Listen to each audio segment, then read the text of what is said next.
So it's April 1st, 2020, and we're currently in lockdown due to the coronavirus. Many of us have been stuck in our homes for weeks now. I know it has been tough, and some having lost loved ones.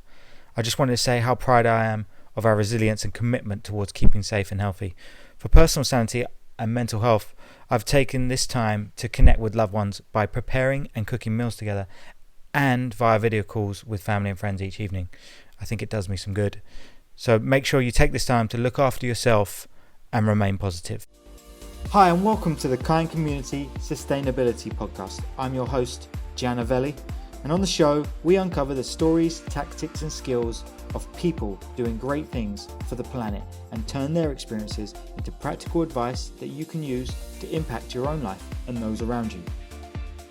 So this week on the show, we have got an incredible inventor, his crazy invention that prolongs the life of fruits and vegetables. I'm really sure that you're going to find what he has to say about food waste quite shocking, but also quite inspiring that people are making a stand against this huge global problem. And it's actually quite an easy one to solve. So tune in and looking forward to hearing your feedback on this one. Today on the show, we have Dagan Kay from Produce Mate. Thank you so much for joining me, Dagan. Nice to have you on. Hi, thanks so much for having me. Yeah, my name's Dagan Kay. I'm an entrepreneur based in Portland, Oregon, in the United States. I've been working on my venture Produce Mate for about 2 years. Produce Mate, we make an antimicrobial kitchen mat that extends the life of fruits and vegetables. So you just place one on your countertop or in the crisper drawer of your fridge, and you load produce on top of the mat, and it helps fight bacteria so that your fruits and vegetables will last longer. We've been at it for about 2 years, as I mentioned, and it actually started at a program in my university. I went to the University of Portland and was a part of a really, really interesting group of people called the Entrepreneurship Scholars. We spent about a year prototyping and developing the idea. And then I ran through a different program called Invent Oregon. We went through this sort of competing circuit and competed in a lot of different competitions in Oregon. Was very humbled and blessed to have won a couple of those. So we netted a bit of pocket change and things started to seem a little bit more real for me. Then I graduated from university last May and decided to pursue entrepreneurship full time with Produce Mate. So we're mission driven. We're really focused on the problem of food waste as it relates to climate change and sustainability more broadly. That's kind of that's the spiel for the intro of Produce Mate. Thanks, Dagan. So you jumped straight in there and gave us a good little intro to what you're doing and how you're doing it. Could you tell me a bit more, if we may, give our listeners a bit of background on really what got you into this? Like, you don't just stumble on this, I guess, or did you? Yeah, definitely not. I've pretty much always been an entrepreneur. I've pretty much always made my money my own way. And I think for a long time, that was the principal motivation for me was this is something that I find really challenging and that yields interesting results. I want to be able to go about my life in my own way. And so for young Dagan, at 16, that meant tutoring and mowing lawns and doing odd jobs here and there. Then basically all through university, I worked small odd jobs here and there. I worked a stint doing an internship in Connecticut. I just was trying to spread myself wide. But all along in the back of my head, I just had this itching feeling that I would be back doing it my own way, basically. So yeah, I had some experience with some digital marketing, and I had a really good support system around me from those programs in university. And it just felt right. It's definitely so far has not been exactly the easiest route, and I'd love to talk a little bit more about kind of entrepreneurship broadly if there's time. But that's sort of my nature. I like to take the path of most resistance. I like friction and I like challenge, and I think that um, entrepreneurship offers both of those things in spades, definitely. As for why produce mate, I just really became obsessed with the problem of food waste. Um, right around the time that I started cooking for myself more often, I noticed just that first of all how difficult it was to estimate what I was going to eat for an entire week, and I found the first 6 months of kind of learning basic recipes and just trying to figure it out, I ended up throwing away so much of my food. So first, it was immediately it impacted me on a personal level. I was spending all of this money on a broke college budget and wasting a large percentage of it just because I didn't cook it in time. So I had this kind of stirring feeling that something is messed up here. Around the same time, I learned about really cool initiatives like Imperfect Produce that takes fruits and vegetables that never make it to the grocery store and send it directly to your home. Um, I learned about them. And then I was also taking a lot of classes about sustainability and about climate change, and plus just reading and learning a lot about it in the university space. So it was sort of this nexus of things happening, my love and desire to try entrepreneurship, uh, a growing terror or fascination with climate change, and this really personal pain point of losing all of my money to uh, basically just throw food directly into the compost or into the garbage. Um, so once I started taking a little bit of a deeper dive into food waste, I saw I saw a lot of interesting things. I saw that it's split. It doesn't all happen in one place. It's really a supply chain issue. It's across many different networks. But the one that I wanted to focus on was the household. I wanted to give people an interesting way to save some money, but also to try and change the narrative a bit, to try and get the word about food waste out. So that's pretty much why I settled on the idea with Produce Mate. Awesome. Look, I really love how you go into that. You kind of fell into the classic entrepreneurial journey there, where you've identified a problem, and then kind of figured out how can I. This problem is so annoying to me. I'm wasting money. Like in your case, you're wasting food, wasting money. That annoyed you enough to try and set out a solution, and now you've created a product, and you're just helping other people solve that problem, and you're making money off the back of it. That is the pure definition of solving a problem and being paid for it. That, I believe, is kind of the shortest terminology of an entrepreneur, right? Yeah, I would agree with that. I love it. So, can you tell us a little bit more about the impact that food waste actually has on perhaps the economy, or some of the facts that you remember? Obviously, we're talking 2 years ago. Things may have evolved, but can you actually describe to the listeners this substantial problem? Oh yeah, totally. Where to begin? First of all, there's a lot to say. So hopefully I can do this adequately. I want to start with a big caveat, which is that a lot of the data is pretty varied because it's such a difficult thing to track, especially in the household. So Yeah, a lot of the numbers that I use are best estimates and an amalgamation of a lot of different studies. So I'd love to provide you a lot of kind of our backbone of the reports and the stuff that we always go back to. Um, First of all, is a really cool study, actually out of the UK, from a cool company called WRAP. They did this massive study where they were looking at household food waste. I think that's really reputable.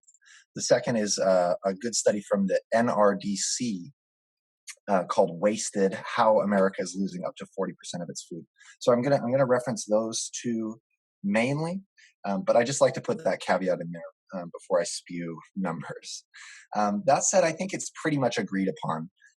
Food waste in the states, it's about 40% of everything that we produce never gets eaten. So you can think about the resources that actually go into making all the food that we consume. So it's a massive draw on land, water, energy, and emissions. So it takes up about 50% of usable agricultural land in the United States. It uses like something like 70 or 80% of our fresh water goes to watering crops, and about 10% of our energy budget, actually. So it's all of these really, really high intensive use on resources to grow and get this food to the grocery store and then to your plate. That's again, these are rough numbers, but that's about right. From there, the pain point it's excruciating, right? Because everyone knows what it feels like to throw away half an onion or a tomato or a bunch of bananas that you never got around to eating.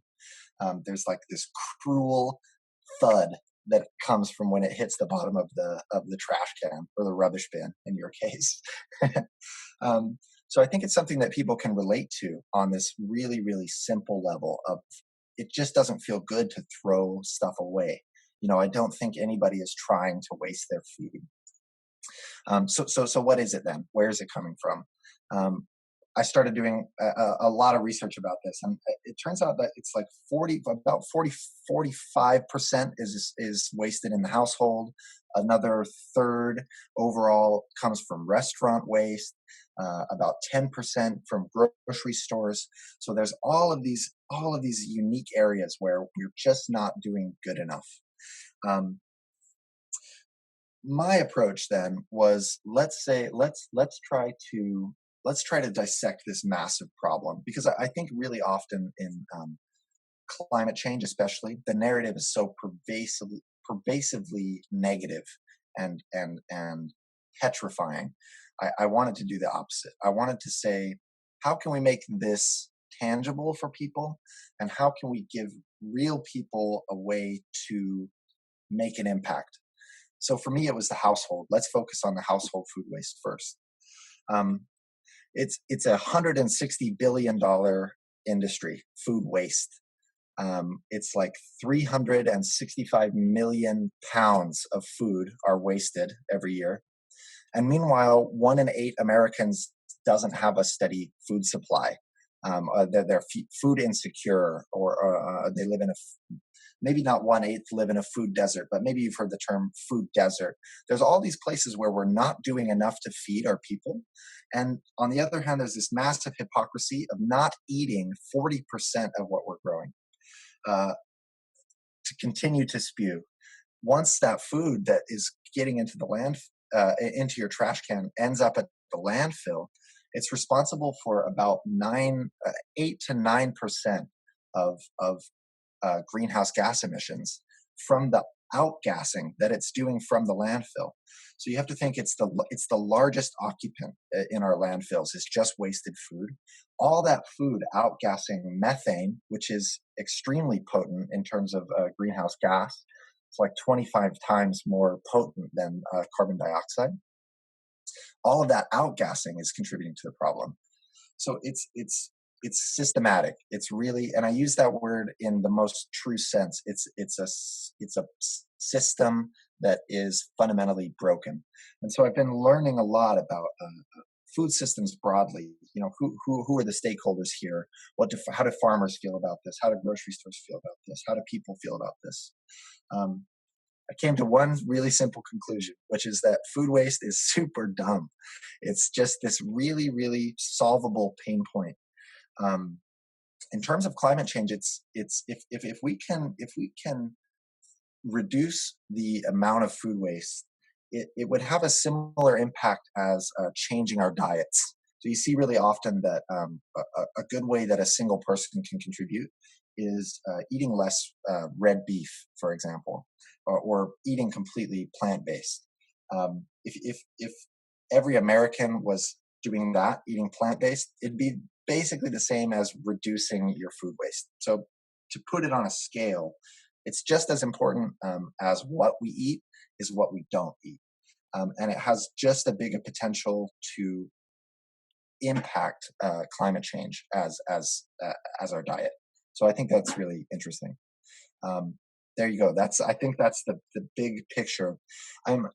one thing again, I'll end with a caveat as well, is that expertise is really relative, and I love being around people who know way more about this stuff than I do, and I'm trying every day to learn and be really, really well versed on a lot of things related to the food system. Um, I'm just getting started. So I'm scraping the top of the iceberg, and there are people all over the country and thankfully all over the world working on this in unique ways. I believe very much in partnering with those people, like bringing those people to the forefront and highlighting what they're doing. Um, and end of caveat. Dagan, you just dropped some amazing stats there, some worrying stats. And I really actually, can you try and repeat the phrase there where you said, what's equally as important what we don't eat or what we do eat is equally as, I've messed it up, but I can't, what was that phrase you said? Totally. Yeah. So in terms of reducing our impact as it relates to carbon emissions and climate change more broadly, changing what we are eating is just as important as changing what we don't eat. So the relative impact of changing your diet is almost comparable to reducing the amount of food that you waste. I prefer to use the term wasted food rather than food waste. I think it gives it a bit more respect. So I'll try to do that for the rest of the time. But that's sort of the gist. Yeah, sure. Because it is wasted food, right? You set out. You have good intentions when you go to your grocery store or you go shopping to eat this food, and then you don't get around to it, and then it's wasted, right? Totally. Hopefully none of us intentionally waste food. We just don't, at the moment, have a solution for it. Ill planning, ill education, not quite knowledgeable enough on what to do with it afterwards. Totally. So, well, I'm very blessed to be college educated, and I think one of the big takeaways that myself and a lot of people that I went to school with, I think one big thing that you take away from getting a college education is that you believe education is the answer, and I really I have a hard time ever shaking that bias off of myself. Yeah, to me, it's an education issue. If it's systematic, it's just as systematic as the systems that teach us where our food comes from. And there's, in terms of the household, I don't ever want to demonize somebody because just like you said, everyone goes into it with good intentions. And I'm a foodie at heart. I love food waste because I love eating. I hate throwing food away. In the States, it's really interesting. We just have huge refrigerators, huge plates, huge portions. We have this convenience and this mentality of filling those things that we don't like white space on our plate or in our fridge. And actually, I read this really interesting study recently that shows that we value our food less when it's in our fridge. So the very act of purchasing something, bringing it home, and storing it, we all of a sudden have a different relationship to that food because when it's at the grocery store, it's a cost. It's something that we have to pay for, and we just sort of start to take it for granted once it ends up in our home. So for me, yes, it's an education thing. How do we teach people about this?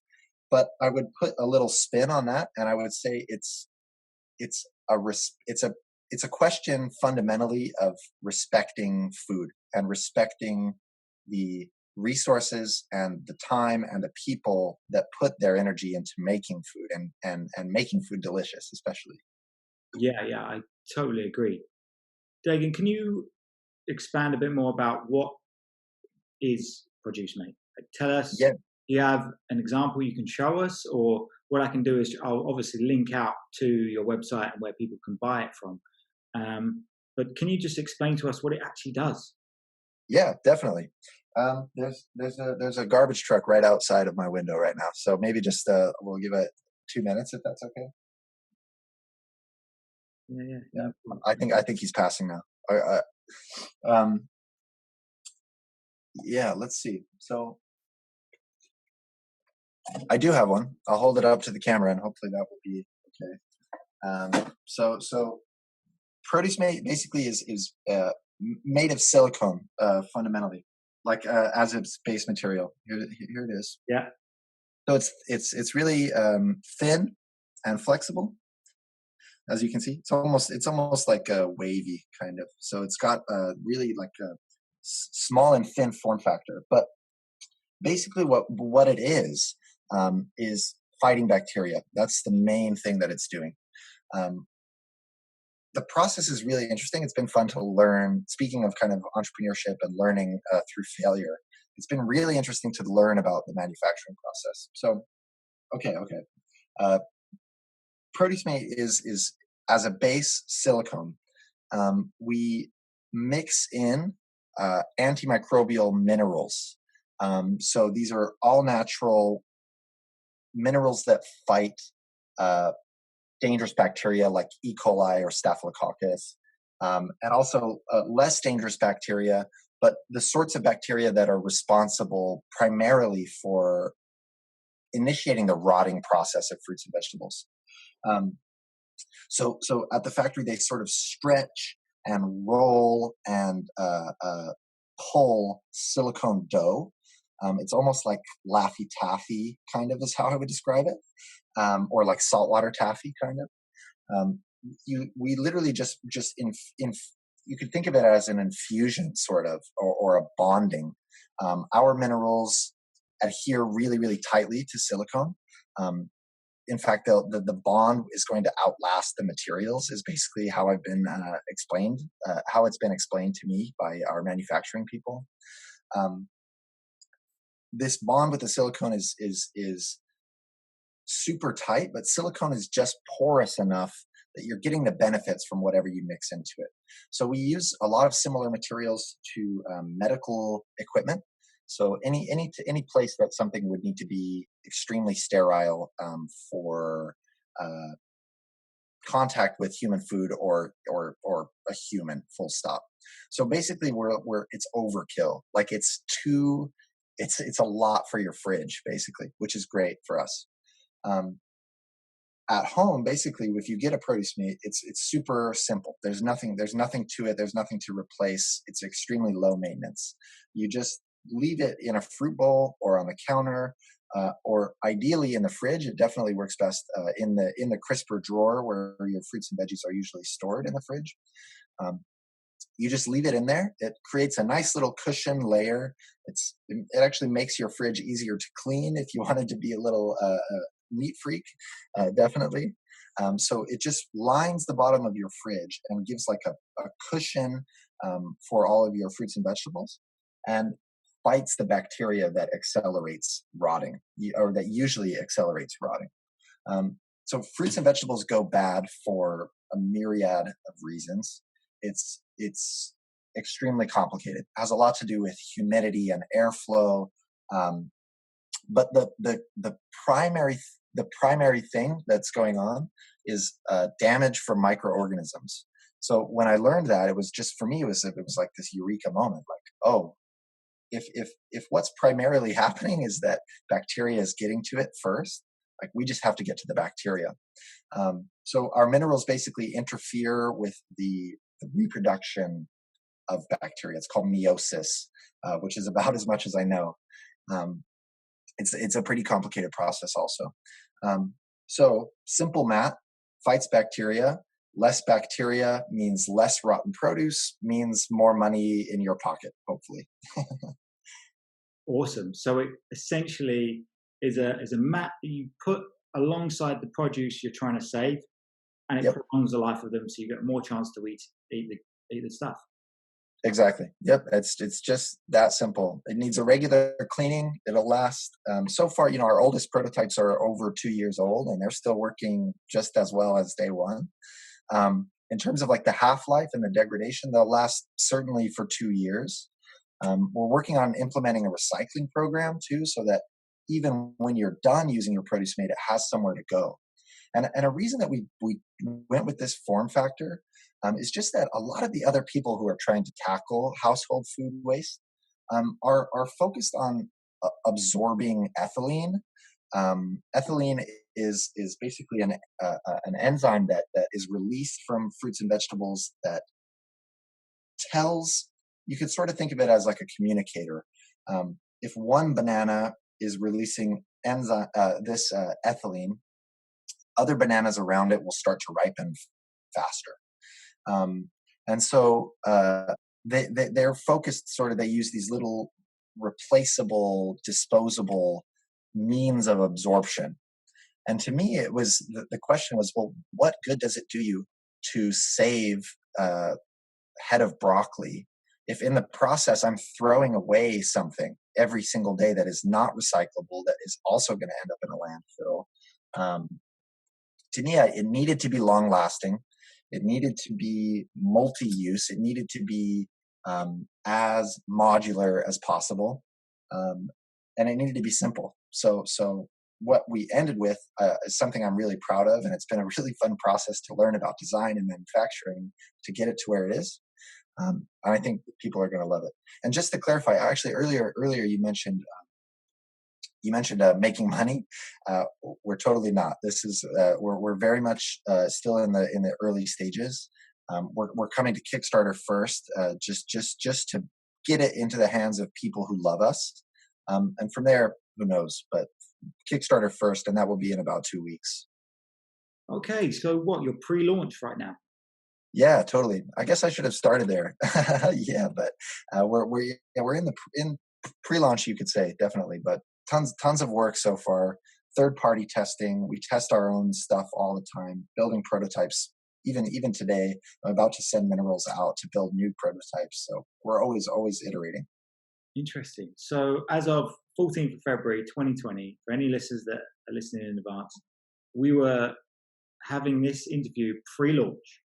So, I'm looking forward to having you back on the show when your product has smashed the Kickstarter and people are loving it. I think from what I can see and from how you're explaining it, I think you have huge value. So do you know your price points right now? Can you give our listeners and myself a bit more information on how much this is going to cost and the equivalent cost of what waste it stops? Yeah, totally. So $30 US, full stop. Maybe plus shipping. I'm still working out some Kickstarter stuff, so please don't bite me in the butt if that ends up being a little bit higher. Let's just say $8 plus shipping, plus yep. Wherever you are in the world, pay for it. But it's going to save you how much in terms of lost revenue of veggies? Yeah, so for sure it will pay for itself in 1 year. I can say that, like, full stop.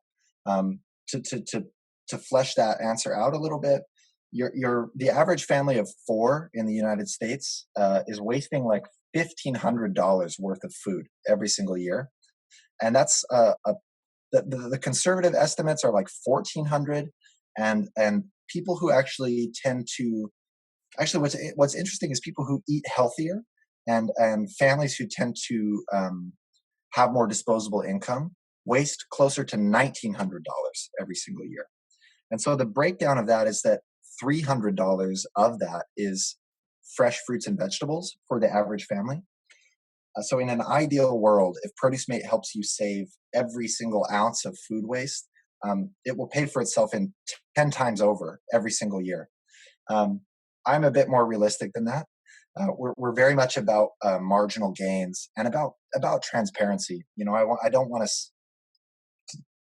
I want to sell people, like I said, the mission and the idea that you're a part in a bigger machine that is really starting to make an impact.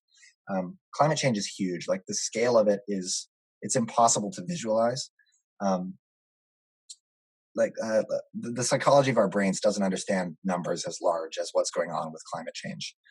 So I wanted to make it very tangible for people, basically. So it's saving you. It will for sure pay for itself in a year. It costs $30. Your family is likely wasting something close to $300 on fruits and vegetables every year. Um, Definitely, you'll get your money's worth. That's for sure. Nice. Okay. So yeah, there we go. So say it's $40, right? Average person's losing $300 a year. Yep. So within 2 months, you've made your money back. Yeah, exactly. So to me, and if it lasts 2 years, that's more money in your pocket, fuller bellies, happier families. Totally. Yeah. Totally. Amazing. I really love what you've done here. Tell us a bit more about kind of, we're talking about sustainability, but what does sustainability mean to you? That's really interesting. You caught me off guard with that one. To me, I've played both sides of this coin, and I think really often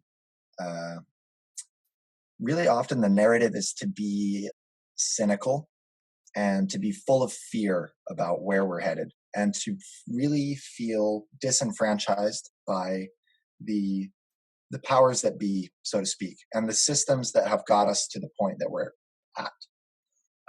I would really recommend reading the Bill and Melinda Gates Foundation annual letter, especially this year. They talk a lot about energy and about transforming the way that we do sort of the big ticket items. So sustainability for me, it's about thoughtfulness. It's about changing the narrative that our resources are endless, because it can be really easy to feel like they are. It can be really easy to distance yourself from your light bulb, from your automobile, from your food. To me, if you're living a sustainable life, you're a bit closer to the world, to what actually is really going into everything that we do. Because I think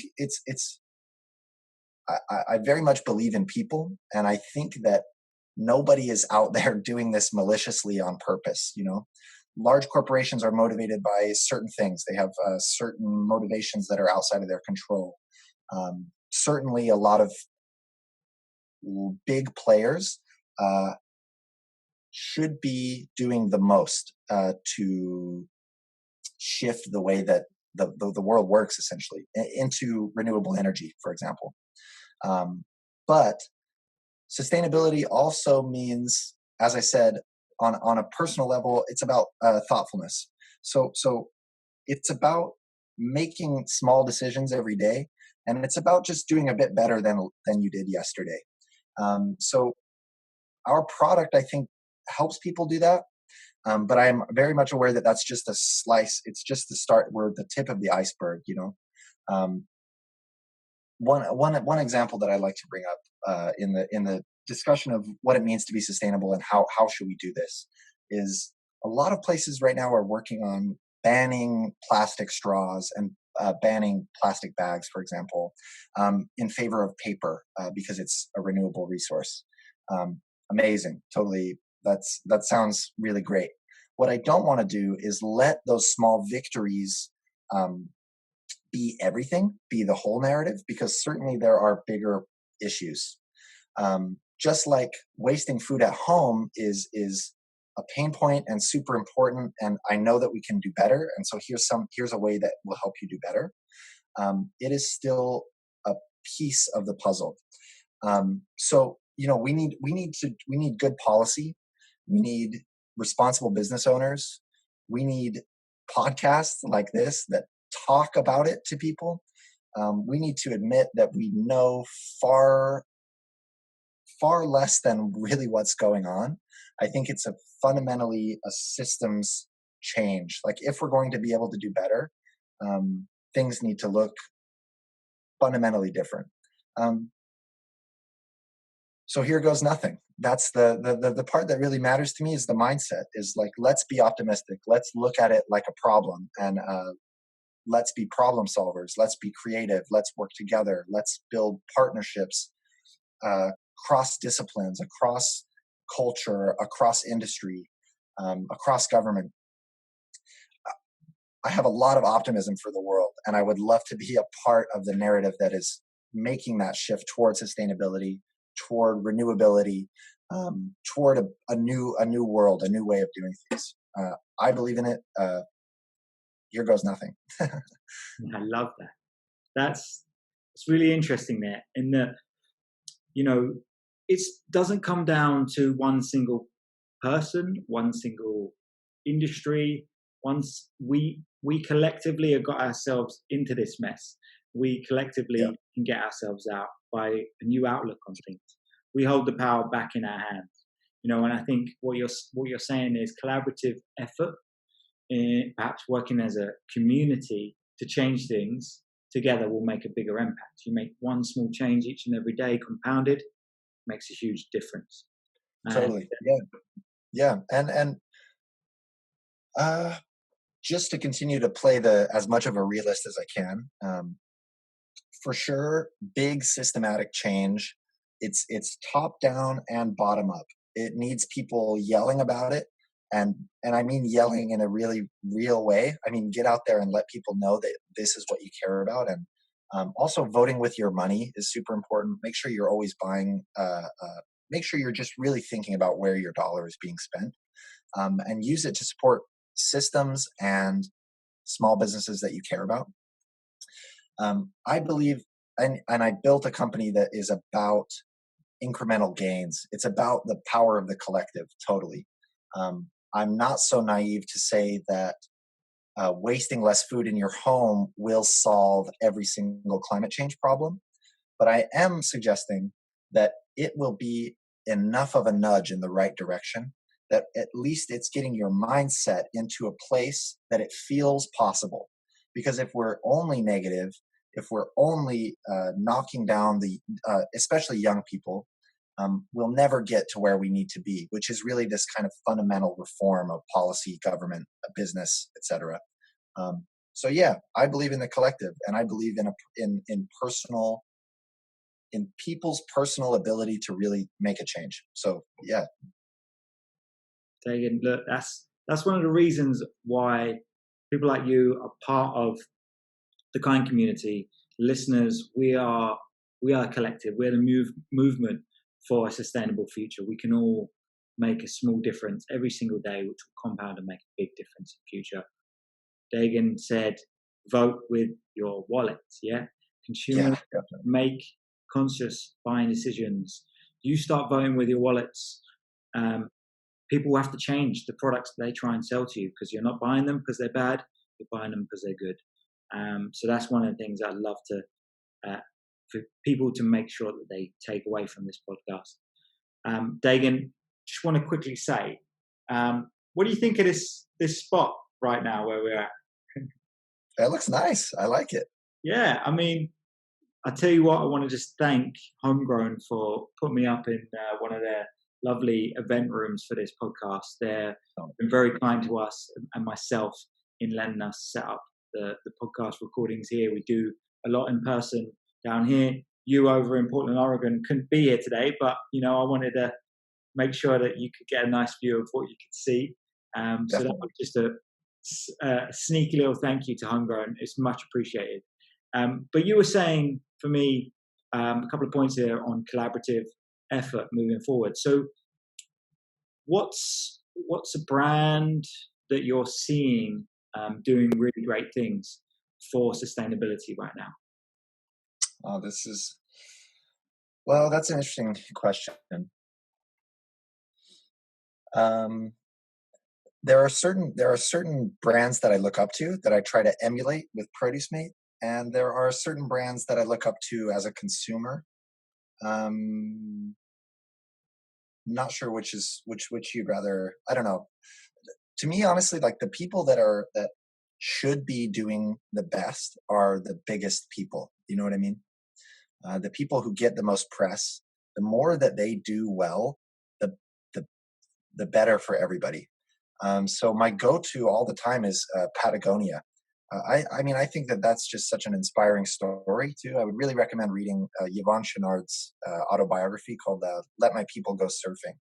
It's a glimpse into doing business differently on a massive scale, and it was founded by just a total outdoor dirtbag type of guy. So it's a really interesting read. Um, they're doing really amazing things with dyes and with fibers in an industry that is incredibly destructive, the fashion industry. So they're doing things as well as they can, on a massive scale, and I think that is super, super important.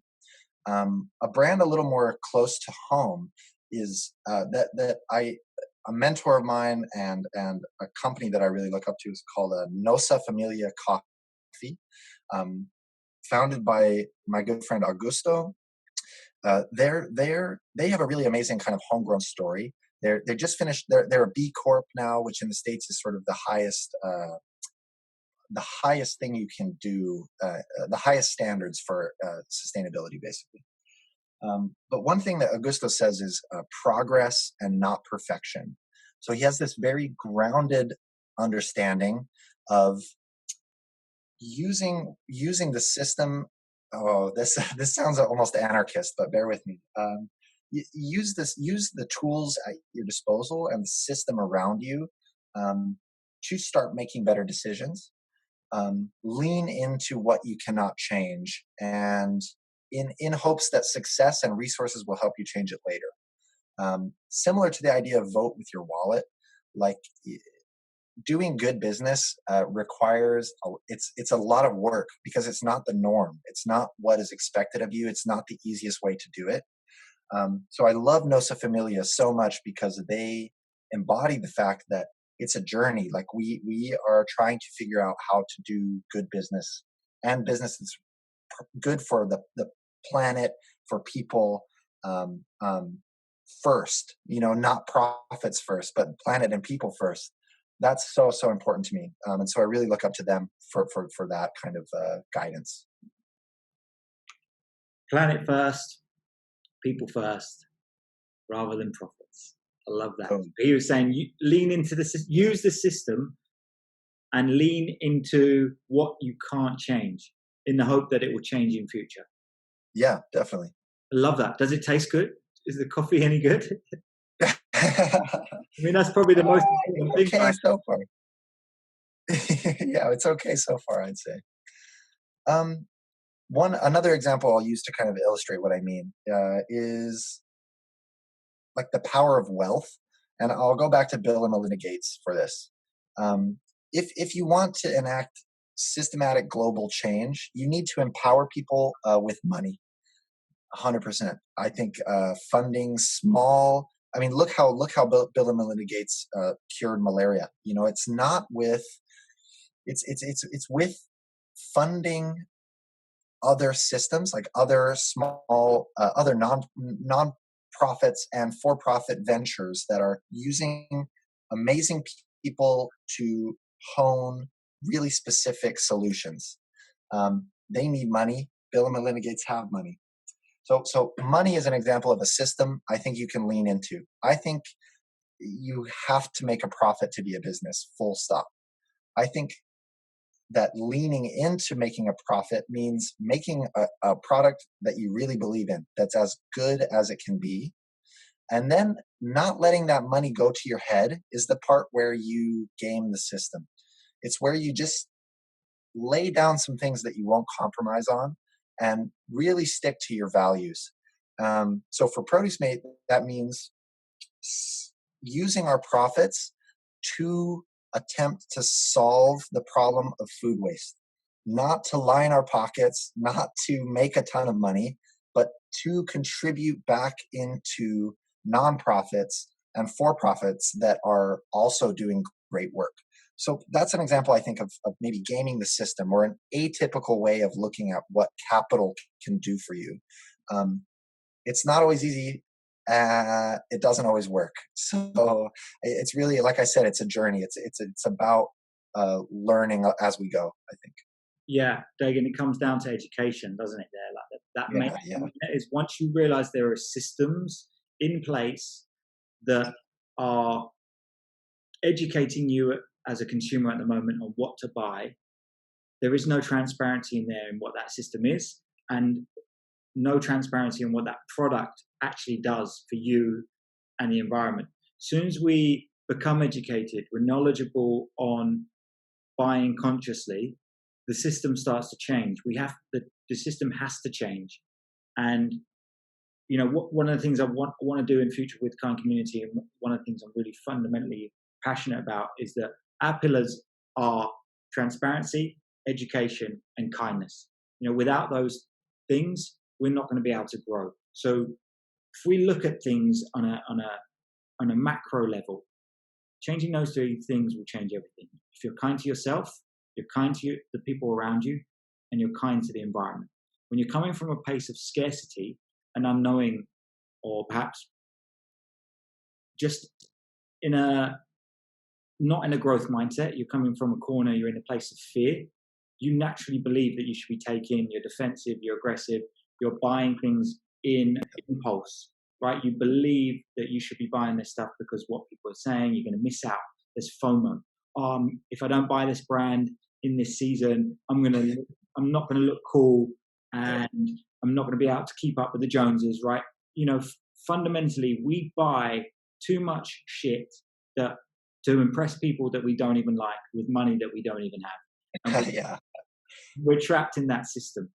Yep. As soon as we allow ourselves to be educated and knowledgeable on that fact, everything starts to change. So I love what you're doing. I think money is, unfortunately, the root of all evil, but it can be used for good. Yep. I want to empower people, inspire business owners to create great businesses that align with, say, like the UN goals, okay, the sustainability goals.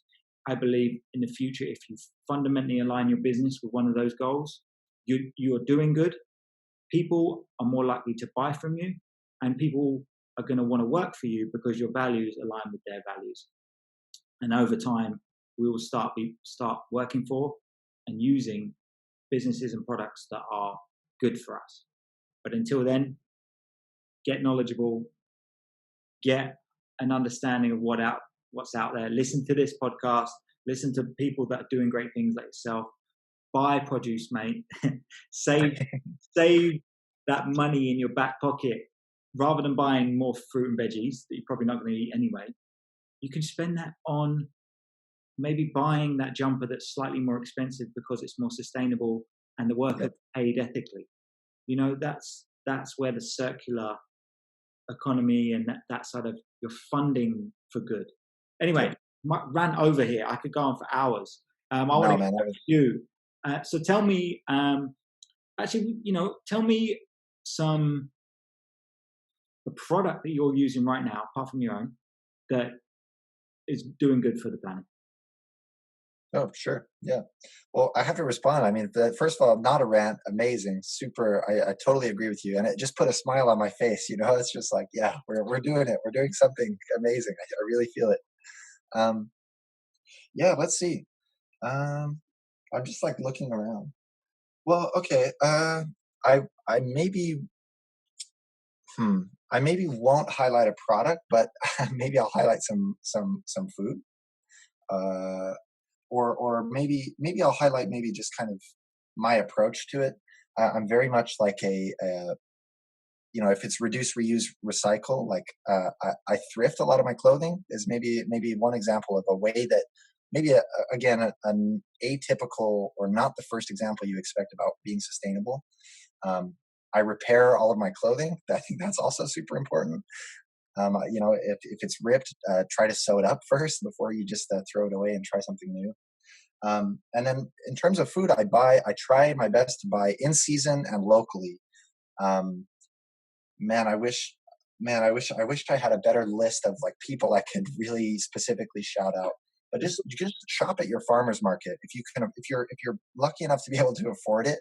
First of all, look at the people in the eyes and say thank you, because being a farmer is incredibly difficult, and it's a shrinking sector, and farmers are committing suicides at higher rates than ever right now. Land is more expensive, etc. So in terms of voting with your dollar, like supporting good food systems is maybe the product that I believe in the most. Just shop where you know that your dollar is making the soil better upriver. You know what I mean? That's the mentality I'm trying to embody. Awesome. Um, So yeah, hopefully that's good. Hopefully that's okay. I couldn't honestly think off the top of my head someone that I use every day that I super love, but I'll stew on it. yeah, no, but I think you also touched on it earlier in that, you love what Patagonia are doing. If you can pick up a Totally. Patagonia jacket in a thrift store or charity store, even better. Yeah. Yep. so, 100%. so we're gonna have to wrap up very soon. I feel like they're gonna try and kick me out of this room. But what I've got to say is your story has been incredible. What's one small change that listeners can make immediately to have a positive impact on the world? The I'll go with two. The the first one is just like you said, just be kind. Be kind to yourself. Be kind to your food. Um, those two are really important to me. I think that mindset shift matters more than anything. Um, the second thing is eat less red beef. If you just eat less red beef, it's the single thing that you can do right now that will have the biggest impact. Like full stop. From my research, especially if you eat meat really regularly, make it special again. We have especially again I keep using this term, but especially in the States, we eat meat almost every single day. Make meat twice a week, 3 times a week. Just try to cut down on your meat consumption a little bit, and you'll be having a massive impact like straight away. Yeah, and I think it's also important to nudge on this based on my experience in this is that make sure you know where your red meat is coming from when you get Yeah. it. Okay, so the supply chain is very important. So Yep. support your local farmers market. Try and understand the source of it. Perhaps going to supermarkets is slightly more difficult to understand where it's coming from. So Yep. that's it. Because you're going to be saving money by making these better decisions, that type of food is going to be better for you. When you are what you put in your body, guys. So Yeah. taking that shortcut just because it's a little bit cheaper, in the end, has a bit more of a negative impact on you. Okay. Yep. So we've got to wrap it up very soon, Dagan. Last three. So it's that quick fire round. Okay. Sure. Ready? So number one is, what's your best business book? Oh, creative confidence. It's vaguely business. It's more design, but creative confidence. I highly recommend. Awesome. What's a sustainable hack that you use? Hack. Yeah. A sustainable hack that I use. I track I track a lot of my spending, and I immediately compare it. Like I try to look exactly at where my dollars are going, like all the time. So I use a great app that tracks all my budgeting called Monify. That's a good sustainability hack. It's just knowing where your money's going. Interesting. Okay, so you can see how much coffee you're buying, how much, say, apparel you're purchasing, and you can monitor that. Yeah, Interesting. because Monify app. Yep. Yeah, because when you buy, sorry, just I know it's quick fire, but when you buy it, when I know that I spent $15 on coffee this week, I know that that's uh, three non-recyclable plastic and paper cups that are now in the landfill. You know what I mean? It's holding me a little more accountable, I think. Oh wow! Why aren't you shopping in coffee shops that use renewable bottles, or why don't you have a renewable bottle? Yeah, yeah. I will say I bring my own stuff all the time. I'm just trying to give the example. Yeah, no, Definitely. I understand. That's yeah. For listeners that when they're shopping, say, some of these major chains that they got to realize that those cups they have to go somewhere. Most of the time, it just gets incinerated. So it's Exactly. Yeah. it's recyclable. It doesn't. Most unfortunately, 15% recycling here in the UK doesn't. Is only recycled. The rest of it gets destroyed or incinerated. So Yeah. final question. I don't know how you know how far off you are from this, but what would be one piece of advice you would give your 20-year-old self? Uh, How old are you now? I'm 23, so So just last week then for you. yeah, just last week. Um, Like one piece of advice you'd give your younger self. yeah, totally. Be patient and keep going. I think that those two things have been on my mind a lot lately. Be patient, keep going. Thanks so much, Dagan. That's the end of our episode. I would have loved to have stayed on this for hours trying to right the world. Your mind and what you've created has blown my mind, to be honest. I'm really looking forward to even seeing how if I can get my hands on a mat. So Dagan Kay from Produce Mate, thanks for joining us on the Kind Community Sustainability Podcast. Thank you so much. It was a pleasure. Thank you. Adios. You. I'll see you later. Good. How was that? Great, man. So good. Are you kidding? Yeah, it was amazing. Cheers. I really appreciate it. You don't have to just say that because I'm here, but No. I mean it. Super cool. I was a bit skeptical at first, but the more I learned about you, and I was just kind of looking at your stuff online, I thought this will be worthwhile. This will be cool. So I thought it was great. So there we have it. Fantastic interview with Dagan Kay from Produce Mate. Now they're actually still fundraising on Kickstarter. I know they're 120% funded, and they're really trying to smash their goal in the last couple of days. So Produce Mate, it's the antimicrobial kitchen mat that extends the life of your fruits and vegetables. They're on a mission driven to fight against food waste and saving you money. Check them out. A link in the show notes on the website and within the podcast show notes, so you can link straight through to them now. And yeah, just a fantastic chap and a fantastic invention. Last but not least, just want to say a huge thank you to Homegrown Club for hosting this podcast. Incredible private members club for entrepreneurs and founders to help them really scale and grow and achieve their vision. Thank you for tuning in today. Hopefully you got value from that. A copy of the show notes can be found at kind.community's website. That's kind.community. You can connect with us on Instagram, kindco.munity. So that's kindco.mmunity. I can be found on Instagram as well. It's Canervelli, which is Canerveli. It's a fantastic way to keep in touch and learn more about what we're up to on a sustainability side of things. Please feel free to check out some previous episodes. I know we have got some huge interviews with some inspiring sustainable founders in the next couple of weeks. Remember, our primary mission is to empower the kind in humankind. So please share this episode with at least 2 of your friends. I'm really looking forward to you tuning in future. Make sure that you subscribe to our social channels and our YouTube channel. Don't forget to live what you listen and implement some of these sustainable tactics into your life, because these tiny incremental changes will make a huge impact. I look forward to you joining us on the next one.